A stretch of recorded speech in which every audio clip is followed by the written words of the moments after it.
Hello दोस्त, आपका स्वागत है एमएस आर्ट्स क्लासेस में। मैं लालजीत कुमार आप लोगों का स्वागत करता हूं।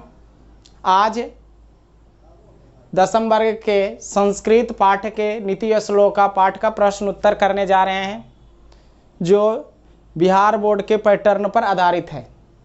यदि आप अच्छे से अच्छे अंक प्राप्त करना चाहते हैं तो इस प्रश्न उत्तर को ध्यानपूर्वक देखें, ध्यान से देखें, तब आप अच्छे से अच्छे अंक प्राप्त कर सकते हैं। चलिए ध्यान देते हैं।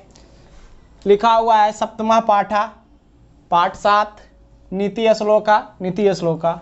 इसमें ऑब्जेक्टिव सवाल आता है जो लिखा हुआ है आपके सामने, और कुछ लघुत्तरीय सवाल आता है जो वो भी लिखा हुआ है। तो ध्यान देते हैं। पहला सवाल है, नीति श्लोका पाठ किस ग्रंथ से संकलित है? नीति श्लोका पाठ किस ग्रंथ से संकलित है?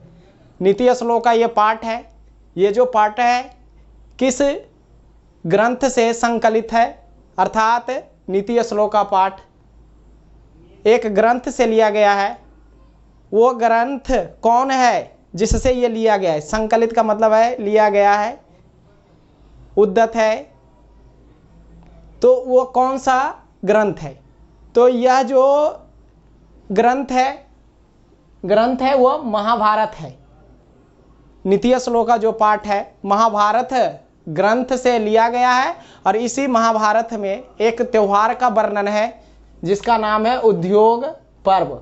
उद्योग पर्व, तो उद्योग पर्व से यानी उद्योग पर्व के जो भाग है उसी भाग से नीति श्लोका लिया गया है, और ये उद्योग पर्व महाभारत में है, इसलिए नीति श्लोका पाठ जो है महाभारत से लिया गया है। और पूछेगा कि महाभारत के किस पर्व से संकलित है? तो उद्योग पर्व से। सवाल रहेगा कि किस ग्रंथ से? तो महाभारत से। या और कहेगा कि किस पर्व से है? तो उद्योग पर्व से। मतलब नीति श्लोका पाठ महाभारत ग्रंथ के एक उद्योग पर्व है, उस उद्योग पर्व से नीति श्लोका पाठ लिया गया है, संकलित है, यहाँ पढ़ने के लिए दिया गया।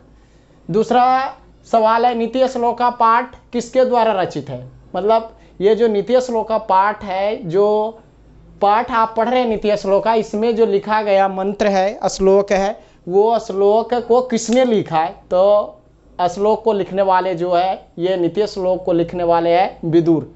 विदुर एक विद्वान थे जो कौरव पक्ष के पक्ष में रहा करते थे। वही विद्वान है, वही विद्वान लिखे नीति श्लोका पाठ। और नीति श्लोका पाठ में यानी विदुर लिखे हैं बहुत सारे नियम के बारे में। तो यहाँ से आएगा कि नीति श्लोका पाठ किस के द्वारा रचित है? तो विदुर द्वारा। और देखते हैं, जिसके कार्य को सर्दी गर्मी भय आनंद संपत्ति या दरिद्रता बाधा नहीं डालता है, बाधा नहीं डालता है, उसे पंडित कहते हैं। मतलब आपका आया था कि जिसके कार्य में, मतलब कोई का आदमी कार्य करेगा और उससे कार्य को सर्दी गर्मी, सुख दुख और भय मतलब डर, और खुशी और संपत्ति मतलब अमीरी, और दरिद्रता मतलब गरीबी, ये सारे चीज जो होगा उस आदमी के कार्य को प्रभावित नहीं करेगा, उस आदमी को प्रभावित नहीं करेगा। तो जिस आदमी को प्रभावित नहीं करेगा उस आदमी को क्या कहेंगे? तो उस आदमी को पंडित कहेंगे। अर्थात पंडित का मतलब होता है ज्ञानी, विद्वान। तो वो आपका हो जाएगा पंडित, जिसे ज्ञानी हम बोल सकते हैं। तो यानी कोई आदमी कार्य करेगा और उसके कार्य में सर्दी गर्मी का कोई असर नहीं होगा, डर संपत्ति दरिद्रता का कोई असर नहीं होगा, तो वह आदमी जो कहलाएगा वो पंडित कहलाएगा। सभी प्राणियों के रहस्य जानने वाले को, सभी प्राणियों के रहस्य जानने वाले को क्या कहते हैं? मतलब जितने भी प्राणी हैं, जितने भी जीव जंतु है, उसका रहस्य, छिपी हुई बात, मतलब उसमें भी प्राण है, वह एक जीव है, उसे भी कष्ट होता है, दर्द होता है, तो उसे मारना नहीं चाहिए, उसे काटना नहीं चाहिए। ऐसा रहस्य को जो समझने वाले होते हैं उसको क्या कहा जाता है? तो उसको भी पंडित कहा जाता है, उसे भी ज्ञानी कहा जाता है। इसलिए है कि सभी प्राणियों का रहस्य जानने वाले को क्या कहते हैं? तो पंडित कहते हैं। तो आंसर आपका पंडित हो गया। जो बिना बुलाए प्रवेश करता है उसे कहते हैं, मतलब बिना बुलाए। आपने पढ़ा कि कुछ ऐसे लोग हैं जो क्या है बिना बुलाए किसी के घर, किसी के दरबार या किसी के पास चला जाता है या किसी सभा में चला जाता है और जाने के बाद बहुत बोलता है और इतना ही नहीं अविश्वासियों पर वो विश्वास करता है, तो उसको मूर्ख व्यक्ति कहा जाता है। उसको जो है व्यक्तियों में नीच कहा जाता है और उसी को संस्कृत में बोलते हैं मूढ़चेता। मूढ़चेता मतलब मूर्ख हृदय वाला, और नराधमा मतलब मनुष्यों में नीच व्यक्ति। तो यानी जो बिना बुलाए हुए आता है, बिना पूछे बहुत बोलता है, उसे मूर्ख हृदय वाला नीच व्यक्ति कहते हैं, अर्थात मूर्ख और नीच व्यक्ति कहते हैं। एकमात्र कल्याण कारक क्या है, मतलब एकमात्र कौन सी चीज़ है, क्या करें जिससे कल्याण हो, और वो एक ही है। वो एक क्या है जिससे हम सभी को कल्याण होगा, हम सभी को कल्याण और हमारा जीवन सुखमय बना देगा, वह कौन सा चीज़ है, तो वो है धर्म। मतलब एक ऐसी कारक है, एक ऐसी वस्तु है जो धर्म है जिससे मेरा कल्याण होगा, इसलिए कहा एकमात्र कल्याण कारक क्या है, तो धर्म, जो कि इसकी चर्चा आपको यानी वीडियो में किया गया था बहुत ही जोर शोर से। अगला सवाल है कौन उत्तम शांति देती है, मतलब कौन ऐसा चीज़ है, क्या करें जिससे हमें उत्तम शांति, मतलब सबसे अच्छी शांति, टेंशन मुक्त और खुशी महसूस हो, ऐसा क्या करें, तो वो चीज़ है क्या, क्षमा हम कर देंगे तो हमें उत्तम शांति खुशी महसूस होगी। परम संतोष देने वाली कौन है, मतलब परम संतोष देने वाली मतलब कौन सी चीज़ है जिससे क्या होता है कि हमें संतोष मिल जाती है। संतोष मिल जाने का मतलब ये हो गया कि जितनी भी चीज़ है हमारे पास उतने ही में हम खुश हैं, हमें अदर चीज़ या किसी दूसरे पर आश्रित ना होकर हमारे पास है उससे ही अपनी लाइफ को खुश कर लेते हैं। तो ऐसा क्या है जिससे हम अपनी लाइफ को खुश कर लेते हैं और हम संतुष्ट हैं और दुनियादारी से कोई मतलब नहीं रखते हैं, तो वो चीज़ है विद्या। इसलिए कहा गया है कि परम संतोष देने वाली कौन है, तो विद्या है। अगला सवाल है सुख देने वाली कौन है, मतलब सुख का मतलब हुआ कि दुख दर्द कष्ट नहीं मिलता है, हम आराम रहते हैं, हमारे शरीर पर कोई जोर जबरदस्ती नहीं होता है, किसी तरह का दबाव हमारे ऊपर नहीं होता। तो ऐसा क्या करें जिससे क्या होता है, दबाव नहीं, तो मतलब सुख देने वाली कौन, जिसे हम सुख कहते हैं, तो सुख देने वाली क्या है, तो अहिंसा मतलब होता है मार काट लड़ाई झगड़ा, अहिंसा यानी अहिंसा मतलब होता है जो मार काट लड़ाई झगड़ा नहीं करता है वो चीज़, हिंसा मतलब होता है लड़ाई झगड़ा मार काट करना, तो अहिंसा का मतलब है जो मार काट नहीं करता, लड़ाई झगड़ा नहीं करता, भेदभाव नहीं करता है, उसको बोलते हैं अहिंसा। तो हमें अहिंसा करना चाहिए जिससे क्या होगा, हमें सुख शांति महसूस होगी, सुख हमें मिलेगी। नरक के कितने द्वार हैं, नरक के कितने द्वार हैं, मतलब नरक जाने के लिए कितने द्वार हैं, मतलब हम नरक जाना चाहते हैं, ऐसे तो नरक कोई नहीं जाना चाहेगा, तो नरक के कितने द्वार हैं, नरक क्या करें जिससे हम नरक चल जाएंगे, मतलब नरक जाने वाला द्वार, नरक की ओर जाने वाला रास्ता भी है, तो वो कितने हैं, तो वो आपका 3 है। तो नरक का मतलब आपको बताया गया था कल, क्या बताया गया था कि वैसा जीवन जो अनेक प्रकार की समस्याओं से घिरा हुआ हो, आपसी मामले में, आपसी परिवार में क्या है, आपसी परिवार में भेदभाव हो, उलझन हो, अनेक तरह की समस्या, एक दूसरे को देख कर अच्छा बर्ताव नहीं करते हैं, लड़ाई झगड़ा करते हैं, एक दूसरे का हेल्प नहीं करते हैं, और क्या होता है कि जलन का भाव रखते हैं, लड़ाई झगड़ा बहुत होती है घर में, तो ऐसा घर नरक जैसा होता है। तो क्या करते हैं जो कि ऐसा होता है, और वो कितने हैं, तो वो 3 है, और वो यानी क्या करते हैं, तो ये काम है क्रोध और लोभ, आपको बताया गया था गलत कार्य, और क्रोध मतलब गुस्सा और लोभ करते हैं, जिसके चलते क्या है, यानी घर में अशांति रहती है, एक दूसरे में मनमुटाव भेदभाव होते रहता है, एक दूसरे को देखना नहीं चाहते, जो नरक जैसा है। तो ये 3 है नरक का द्वार, ऐसा करने के लिए 3 है, और काम है, क्रोध है और लोभ। उन्नति चाहने वाले को कितने दोष त्याग देना चाहिए, कह रहा है उन्नति करना चाहते हैं, जिंदगी में हम कुछ बड़ा करना चाहते हैं, कुछ बनना चाहते हैं, तो इसको बनने मतलब बड़ा बनने के लिए बहुत सारी समस्याएं, बहुत सारी बाधाएं आती है, और उसके अलावा क्या हमारे पास दोष है, अवगुण है, जिसके चलते हम नहीं कर पाते। तो वो अवगुण, वो दोष कितने हैं जिसके चलते हम उन्नति नहीं कर पाते हैं, तो वो 6 है, जिसको संस्कृत में षड बोलते हैं, जो कि आपको आया था, निद्रा तंद्रा भयम क्रोध आलस्य दीर्घ सूत्रता, ये 6 आया था। तो उन्नति चाहने वाले को 6 दोष त्याग देना चाहिए। धर्म की रक्षा किससे होती है? कह रहा है धर्म की रक्षा किससे होती है? तो आप पढ़े थे सत्य से। सत्य हम बोलेंगे तो क्या होगा? धर्म मेरा बच्चा रहेगा, हम सही तरह से कार्य करेंगे, मेरा कल्याण होगा, तो सत्य से। विद्या की रक्षा किससे होती है? मतलब विद्या की रक्षा किससे होती है? तो विद्या की रक्षा किससे होती है? तो विद्या हमारे पास, मतलब हमारे पास ज्ञान है, हमारे पास बुद्धि है, तो ऐसा क्या करे जो क्या है हमारी विद्या को बचा कर रखे, हमारे पास जो ज्ञान है वो ज्ञान मेरा बरकरार रहे। तो ऐसा क्या करें? तो इसके लिए बस कुछ नहीं करना है, बस योग करना है। योग मतलब होता है अभ्यास, हमेशा अभ्यास करते रहना है, प्रैक्टिस करते रहना है, तो जो ज्ञान है आपका ज्ञान बरकरार रहेगा। अगला सवाल है रूप की रक्षा किससे होती है? रूप मतलब आपका जो फेस है, जो शरीर है, इसकी रक्षा किससे होती है? तो इसकी रक्षा आपका श्रृंगार से होता है। श्रृंगार कहने का मतलब यहाँ पे साफ सुथरा और अपनी जो कपड़ा है ये सारे चीज़ को साफ सुथरा रखना और साफ सुथरा पहनना, ये कपड़े सारे मतलब साफ सुथरा कपड़ा और खुद को साफ रखना और अपने जो अंदर है वाणी को भी साफ सुथरा और अब जो दिल के अंदर जो यानी भेदभाव है उसको साफ करना। तो यहीं पर हो गया कि रूप की यानी रक्षा किससे होती है? तो श्रृंगार से, जिसको मृजया बोलते हैं। कुल की रक्षा किससे होती है? कुल का मतलब होता है वंश का वंश, तो वंश की रक्षा किससे होती है? खानदान की रक्षा किससे होती है?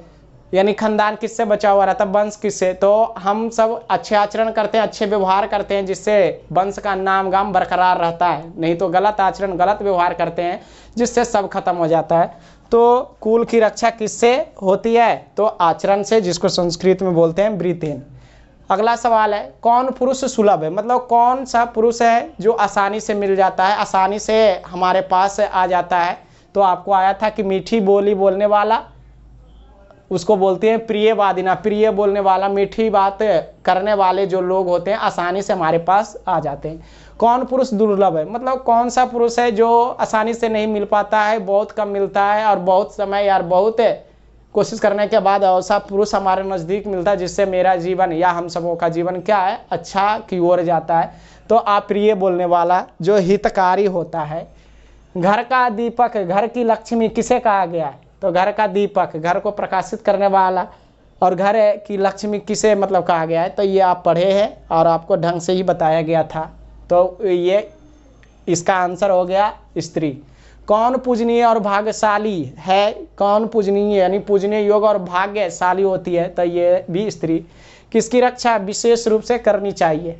तो स्त्रियों की रक्षा विशेष रूप से करनी चाहिए, क्योंकि आपने पढ़ा कि स्त्री जो होती है घर की लक्ष्मी, घर का दीपक, पूजनीय, भाग्यशाली, पवित्र होती है, इसलिए उसकी रक्षा विशेष रूप से करनी चाहिए। ये आपको पढ़ाया भी गया था, बहुत ही विस्तार से समझाया गया था।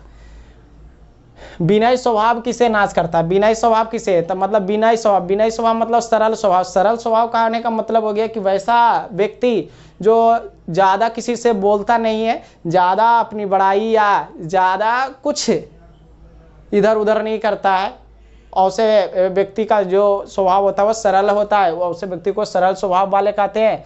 तो ऐसा करने से क्या होता है? बदनामी दूर हो जाता है, जिसको आकृति बोलते हैं या यश। तो आकृति मतलब बदनामी को दूर किया जाता है, बदनामी दूर हो जाता है। पराक्रम मतलब मेहनत किसे दूर करता है? अनर्थ को, गरीबी को। मेहनत करते हैं तो गरीबी दूर हो जाता है। और क्षमा किसे नाश करती है? मतलब क्षमा करते हैं तो कौन खत्म हो जाता है, कौन हमसे दूर हो जाता है? तो क्षमा करने से ऐसा कौन चीज़ है जो हमसे दूर हो जाता है? तो क्रोध, क्योंकि क्रोध आने के बाद कुछ भी हो जाता है, कुछ भी गलत कदम उठा देते हैं जिससे आगे चलकर बहुत पछताना पड़ता है, आगे चलकर बेकार साबित हो जाता है। आचरण किसे दूर करता है? कारण आचरण जो है कुलक्षण को दूर करता है, कुलक्षण को दूर करता है। ये आपका सवाल है। अगला सवाल जो है लघुतरीय प्रश्न है। इस सवाल का जवाब जो है लघुतरीय है, उसको ध्यान देना है। लिखा हुआ है कि पंडित किसे कहते हैं?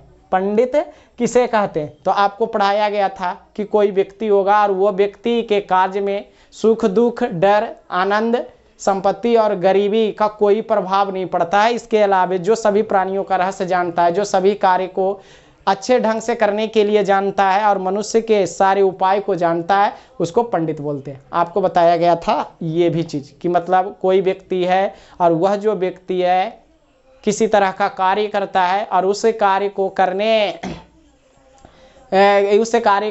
करने पर किसी तरह का सुख दुख यानी सुख दुख, डर, आनंद और गरीबी, संपत्ति का कोई असर नहीं होता है, तो ऐसे व्यक्ति पंडित कहलाता है। इसके अलावा यह भी पढ़े थे कि इस धरती पर बहुत सारे व्यक्ति हैं जो सभी प्राणी को अपने जैसा समझता है, सभी प्राणी के रहस्य को जानता है और सभी कार्य को सही तरह से करने के लिए जानता है और मनुष्य के सारे उपाय को जानता है, उसे व्यक्ति को पंडित कहा जाता है। आपको पढ़ाया गया था।